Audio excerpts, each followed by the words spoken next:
बिस्मिल्लाहिर्रहमानिर्रहीम अस्सलाम वालेकुम। की हाल चाल है सब दा? खैरियत नाल हो? ठीक ठाक? उम्मीद है तुम सब खैरियत ना होगे, ठीक ठाक होगे, खुश होवोगे। तुसीं देख रहे हो पेंडू व्लॉग्स।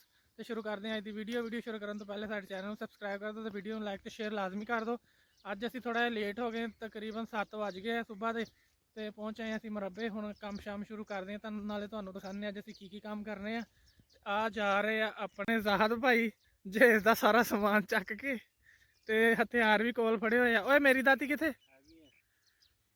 ਹੁਣ ਚੱਲਦੇ ਹਾਂ ਆਪਾਂ, ਚੱਲ ਕੇ ਅੱਜ ਦੇ ਕੰਮ ਸ਼ੁਰੂ ਕਰਦੇ ਹਾਂ, ਤੇ ਨਾਲੇ ਤੁਹਾਨੂੰ ਦਿਖਾਉਂਦੇ ਅਸੀਂ ਅੱਜ ਕੀ ਪੰਗੇ ਲੈਣੇ ਆ। ਤੇ ਇੱਥੇ ਜਿਹੜਾ ਉਸ ਦਿਨ ਤੁਹਾਨੂੰ ਦਿਖਾਇਆ ਸੀ ਗੰਢਿਆਂ ਦਾ ਬੀ, ਉਹਦੇ ਉੱਤੇ ਲੱਗ ਗਿਆ ਹੈ ਬੀ, ਉਹ ਵੀ ਤੁਹਾਨੂੰ ਦਿਖਾਉਂਦੇ ਆ ਕਿ ਗੰਢਿਆਂ ਦਾ ਬੀ ਕਿੱਦਾਂ ਦਾ ਹੁੰਦਾ। ਹਾਂਜੀ ਆਹ ਦੇਖੋ, ਆਹ ਹੈਗਾ ਗੰਢਿਆਂ ਦਾ ਬੀ। ਇਹਦੇ ਉੱਤੇ ਫਿਲਹਾਲ ਕਈਆਂ ਤੇ ਫੁੱਲ ਲੱਗ ਗਏ ਆ, ਇਹ ਦੇਖੋ ਜੀ, ਇਹਦੇ ਤੇ ਲੱਗੇ ਹੋਏ ਆ ਫੁੱਲ, ਤੇ ਇੱਧਰ ਬੀ ਬਣਨੇ ਸ਼ੁਰੂ ਹੋ ਗਏ ਆ। बस सारा ਇਹਦਾ गंढियां का खेत कह लो, क्यारी कह लो, क्यारी कहांगे असीं तां। आ है जी गंढे, ते इधर आ खड़े आ सोए। ये असीं बीजी ते नहीं, अपने आप ही उग जाते हैं। ਇਹ ਹੈਗੇ ਆ सोए। ਤੇ ਅੱਗੇ ਚੱਲ ਕੇ ਤੁਹਾਨੂੰ ਦਿਖਾਉਂਦੇ, ਉੱਥੇ ਸੌਂਫ ਦੇ ਬੂਟੇ ਵੀ ਲੱਗੇ ਹੋਏ ਆ, ਉਹ ਵੀ ਤੁਹਾਨੂੰ ਦਿਖਾਵਾਂਗੇ ਜਾ ਕੇ। ਚਲੋ ਜੀ ਹੁਣ ਚੱਲਦੇ ਹਾਂ ਤੇ ਕੰਮ ਸ਼ਾਮ ਕਰਦੇ ਹਾਂ, ਨਾਲੇ ਤੁਹਾਨੂੰ ਦਿਖਾਉਂਦੇ ਹਾਂ। ਹਾਂਜੀ ਅਸੀਂ ਅੱਜ ਵੱਢ ਰਹੇ ਹਾਂ ਸਰੋਂ। ਸਰੋਂ ਪੱਕ ਗਈ ਆ, ਤੇ ਅਸੀਂ ਹੁਣ ਇਹਨੂੰ ਵੱਢ ਕੇ ਤੇ ਇੱਥੇ ਜਮ੍ਹਾਂ ਕਰਦੇ ਹਾਂ ਕੱਪੜੇ ਤੇ। ਫਿਰ ਇਹਨੂੰ ਲਿਜਾਵਾਂਗੇ ਘਰ, ਤੇ ਇਹਨੂੰ ਕੁੱਟਾਂਗੇ ਡੰਡਿਆਂ ਸੋਟਿਆਂ ਨਾਲ ਚੰਗਾ, ਜਿੰਨਾ ਕੁੱਟ ਸਕੇ। ਜ਼ਾਹਦ ਸਾਹਿਬ ਵੱਢੀ ਜਾ ਰਿਹਾ ਸਰੋਂ, ਹੁਣ ਸਾਰੀ ਪੱਕ ਕੇ ਕਿਰਨ ਲੱਗ ਗਈ ਆ। ਇਹ ਲੇਟ ਹੋ ਗਈ, ਸਾਨੂੰ ਕੋਈ 5-7 ਦਿਨ ਪਹਿਲੇ ਵੱਢਣੀ ਚਾਹੀਦੀ ਸੀ, ਲੇਕਿਨ ਸਾਨੂੰ ਕੋਈ 2-3 ਮਜਬੂਰੀਆਂ ਜਿਹੀਆਂ ਬਣ ਗਈਆਂ ਸੀ, ਇਸ ਕਰਕੇ ਅਸੀਂ ਹੋ ਗਏ ਲੇਟ। ਹੱਥ ਤੇ ਨਾ ਮਾਰ ਲਈ ਦਾਤੀ।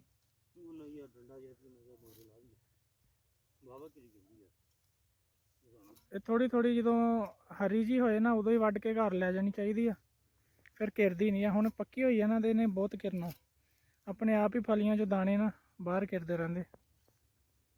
ਹੁਣ ਸਾਰੀ ਵੱਢ ਕੇ ਇਹਨਾਂ ਦੇ ਕੱਪੜੇ ਤੇ ਜਮ੍ਹਾਂ ਕਰੀ ਜਾਵਾਂਗੇ।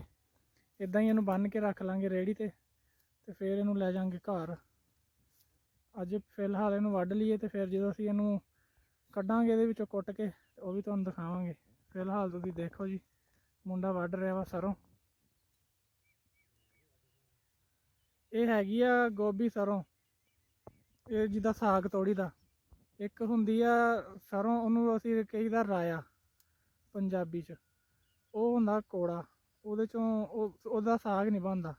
ਇਹ ਜਿਹੜੀ ਆ ਇਹ ਹੁੰਦੀ ਸਾਗ ਪਕਾਉਣੇ ਵਾਸਤੇ। ਇਹਨੂੰ ਮਿੱਠੀ ਸਰੋਂ ਵੀ ਕਹਿੰਦੇ ਆ, ਜਿਹੜੇ ਬਾਬੇ ਆ ਸਾਡੇ ਸਿਆਣੇ ਆ, ਇਹਨੂੰ ਮਿੱਠੀ ਸਰੋਂ ਵੀ ਕਹਿ ਦਿੰਦੇ ਆ, ਗੋਭੀ ਸਰੋਂ ਵੀ ਕਹਿ ਦਿੰਦੇ ਆ। ਇਹਦੇ ਦਾਣੇ ਮੋਟੇ ਹੁੰਦੇ ਆ, ਇਹਦੇ 'ਚੋਂ ਤੇਲ ਨਿਕਲਦਾ ਜ਼ਿਆਦਾ।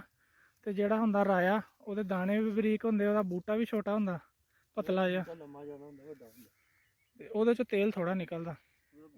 ਇਹਦੀਆਂ ਫਲੀਆਂ ਵੀ ਮੋਟੀਆਂ ਹੁੰਦੀਆਂ, ਤੇ ਇਹਦੇ 'ਚੋਂ ਜਿਹੜੇ ਦਾਣੇ ਨਿਕਲਣੇ ਆ ਉਹ ਵੀ ਮੋਟੇ ਹੋਣੇ।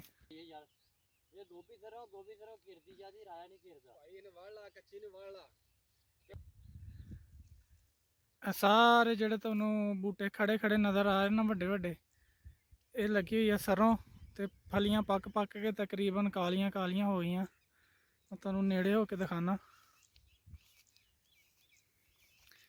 ਇਹ ਦੇਖੋ ਜੀ, ਇਹ ਹੋ ਗਈਆਂ ਫਲੀਆਂ ਹੁਣ ਕਾਲੀਆਂ, ਤੇ ਇਹਨਾਂ ਦੇ ਵਿੱਚ ਨਾ ਸਰੋਂ ਬਿਲਕੁਲ ਪੱਕ ਕੇ ਤਿਆਰ ਹੈ।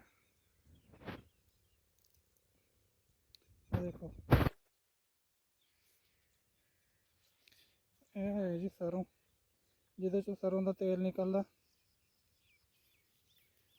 ਅੱਜ ਅਸੀਂ ਇਹ ਸਾਰੀ ਕੋਸ਼ਿਸ਼ ਕਰਨੀ ਹੈ ਕਿ ਵੱਢ ਕੇ ਲੈ ਜਾਈਏ ਇਹਨੂੰ। ਪੱਠੇ ਸਾਡੇ ਵੱਢ ਕੇ ਪਏ ਆ ਤਿਆਰ, ਤੇ ਬਸ ਸਰੋਂ ਵੱਢਣ ਦੀ ਦੇਰ ਆ, ਫਿਰ ਅਸੀਂ ਚਲੇ ਜਾਣਾ ਘਰ। ਮੁੰਡਾ ਜਲਦੀ ਲੱਗਾ ਹੋਇਆ, ਕੰਮ ਸ਼ੁਰੂ ਕੀਤਾ ਹੋਇਆ, ਕੋਸ਼ਿਸ਼ ਕਰ ਰਿਹਾ ਵੀ ਛੇਤੀ ਨਿਬੇੜ ਦੇਵਾਂ।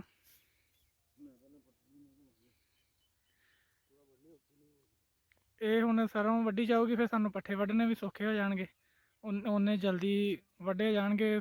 ਜਦੋਂ ਸਰੋਂ ਵਿੱਚ ਹੁੰਦੀ ਹੈ, ਸਰੋਂ ਬਚਾ ਕੇ ਬੂਟੇ ਛੱਡ ਕੇ ਵੱਢਣੇ ਪੈਂਦੀ ਹੈ। ਤੇ ਜਦੋਂ ਸਰੋਂ ਖਤਮ ਹੋ ਜਾਏਗੀ, ਫਿਰ ਇਹ ਹੈ ਕਿ ਇੱਕ ਸਾਈਡ ਤੋਂ ਇੱਕ ਪਾਸਿਓਂ ਬਹਿ ਕੇ ਜਿੱਦਾਂ ਮਰਜ਼ੀ ਵੱਢੀ ਜਾਵਾਂਗੇ ਪੱਠੇ।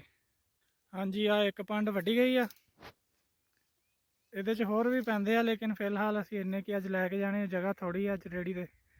ਆਹ ਦੂਸਰਾ ਕੱਪੜਾ ਵਿਛਾ ਕੇ ਤੇ ਦੂਸਰੀ ਪੰਡ ਤਿਆਰ ਹੋਣ ਲੱਗ ਗਈ ਆ। ਆਹ ਆਪਣਾ ਜਵਾਨ ਲੱਗਾ ਹੋਇਆ ਫੁੱਲ ਕੰਮ ਤੇ। ਇੱਧਰ ਨੂੰ ਮੂੰਹ ਕਰਕੇ ਦਿਖਾ ਦੇ ਮਾੜਾ ਜਿਹਾ, ਮੂੰਹ ਅੱਜ ਕਿੱਦਾਂ ਦਾ ਹੋ ਗਿਆ। ਭੈੜਾ ਹੋ ਗਿਆ। ਇਹ ਰਹਿ ਗਈ ਹੈ ਆਹ ਸਾਈਡ ਤੇ ਉਹ ਪਰਲੀ ਸਾਈਡ, ਇਹ ਰਹਿ ਗਈ ਹੈ। ਇੱਧਰੋਂ ਤਕਰੀਬਨ ਵੱਡੀ ਬੁੱਢੀ ਗਈ ਹੈ। ਪੰਡਾ ਤਿਆਰ ਕਰ ਰਹੇ ਆ ਕਿ ਕਰਦੇ ਪਏ ਆ? ਕਰਦੇ ਪਏ ਆ ਜੀ। ਪੱਠਿਆਂ ਦੀਆਂ ਪੰਡਾਂ ਤਿਆਰ ਪਈਆਂ ਤੇ ਸਰੋਂ ਦੀਆਂ ਪੰਡਾਂ ਤਿਆਰ ਹੋਈ ਜਾਂਦੀਆਂ। ਫਿਰ ਪਿੱਛੇ ਰਹਿ ਜਾਣੀ ਤੂੜੀ ਦੀ ਪੰਡ। ਤੂੜੀ ਦੀ ਪੰਡ ਪਾ ਕੇ ਤੇ ਵਿਹਲੇ। ਅਸੀਂ ਸੋਚਦੇ ਸੀ ਅੱਜ ਮੋਟਰ ਚਲਾ ਕੇ ਪਾਣੀ ਲਾ ਲਈਏ, ਤੇ ਅੱਜ ਸਾਨੂੰ ਪਾਣੀ ਮਿਲਣਾ ਨਹੀਂ ਮੋਟਰ ਦਾ, ਕੱਲ ਨੂੰ ਸਾਨੂੰ ਪਾਣੀ ਮਿਲਣਾ ਮੋਟਰ ਦਾ। ਅੱਜ ਬਸ ਅਸੀਂ ਸਰੋਂ ਵੱਢਣੀ, ਵੱਢ ਕੇ ਤੇ ਚਲੇ ਜਾਣਾ ਘਰ ਨੂੰ। ਹੱਥ ਵੱਢਦਾ ਪਿਆ ਵਾ ਸਰੋਂ।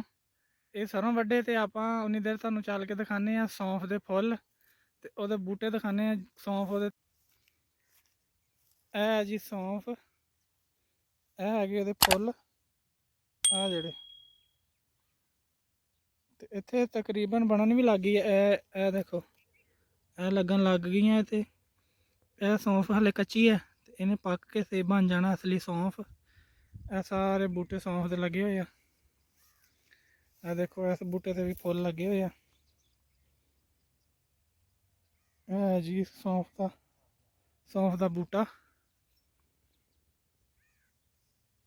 ਇਹ ਜਦੋਂ ਸੌਂਫ ਪੱਕ ਕੇ ਤੇ ਇਹਦੇ ਤੋਂ ਫਿਰ ਆ ਤੋੜ ਲਈਦੀ ਹੈ, ਫਿਰ ਬਣ ਜਾਂਦੀ ਸਹੀ ਖਾਣ ਵਾਸਤੇ। ਫਿਲਹਾਲ ਇਹਦਾ ਕੋਈ ਹਲੇ ਜ਼ਾਇਕਾ ਨਹੀਂ ਹੈ, ਲੇਕਿਨ ਖੁਸ਼ਬੂ ਆਉਂਦੀ ਹੈ ਇਹਦੇ ਵਿੱਚੋਂ। ਜਿੱਦਾਂ ਦੀ ਸੌਂਫ ਦੀ ਖੁਸ਼ਬੂ ਹੁੰਦੀ ਹੈ ਨਾ, ਉੱਦਾਂ ਦੀ ਆਉਂਦੀ ਹੈ। ਇਹ ਵੀ ਪੱਕਣ ਵਾਲੀਆਂ ਹੀ ਆ। ਇਹ ਅਸੀਂ ਬੀਜੀਆਂ ਨਹੀਂ, ਇਹ ਆਪ ਹੀ ਉੱਗਾਂ ਹੀ ਆ। ਇਹ ਸੋਏ ਵੀ ਆਪ ਹੀ ਉਗਾਉਂਦੇ ਤੇ ਸੌਂਫ ਵੀ ਫਿਲਹਾਲ ਆਪ ਹੀ ਉੱਗਾ ਹੀ ਹੈ। ਇਹ ਚਲੋ ਹੁਣ ਤਿਆਰ ਹੋ ਜਾਏਗੀ ਤੇ ਬਿਹਤਰ ਹੈ, ਫਾਇਦਾ ਹੀ ਹੈ। ਜ਼ਹਾਦ ਦਾ ਮੁੱਕਣ ਵਾਲਾ ਕੰਮ, ਆਪਾਂ ਚੱਲਦੇ ਹਾਂ ਜਾ ਕੇ ਕੋਈ ਆਪਣਾ ਦੂਸਰਾ ਕੰਮ ਕਰ ਲਈਏ ਉਨੀ ਦੇਰ। ਹਾਂਜੀ ਰੇਹੜੀ ਲੱਦੀ ਗਈ, ਪੱਠੇ ਰੱਖ ਹੋ ਗਏ, ਇੰਜਨ ਜੁੜ ਗਿਆ, ਸਾਰਾ ਕੰਮ ਤਿਆਰ ਹੋ ਗਿਆ। ਅਸੀਂ ਜਾ ਰਹੇ ਹੁਣ ਘਰ। ਸਰੋਂ ਨਹੀਂ ਰੱਖੀ ਗਈ ਅੱਜ, ਸਰੋਂ ਸਾਡੀ ਵੱਧ ਗਿਆ ਸੀ, ਸਮਾਨ ਜ਼ਿਆਦਾ ਹੋ ਗਿਆ ਸੀ ਅੱਜ, ਪੰਡਾਂ ਸਾਡੇ ਕੋਲ ਵੱਧ ਹੋ ਗਈਆਂ ਸੀ। ਤੂੜੀ ਵੀ ਰੱਖਣੀ ਸੀ, ਇਸ ਕਰਕੇ ਸਰੋਂ ਸਾਡੀ ਉੱਥੇ ਰਹਿ ਗਈ। ਸਰੋਂ ਹੁਣ ਇਨਸ਼ਾਅੱਲਾ ਅਸੀਂ ਕੱਲ੍ਹ ਲੈ ਕੇ ਜਾਵਾਂਗੇ।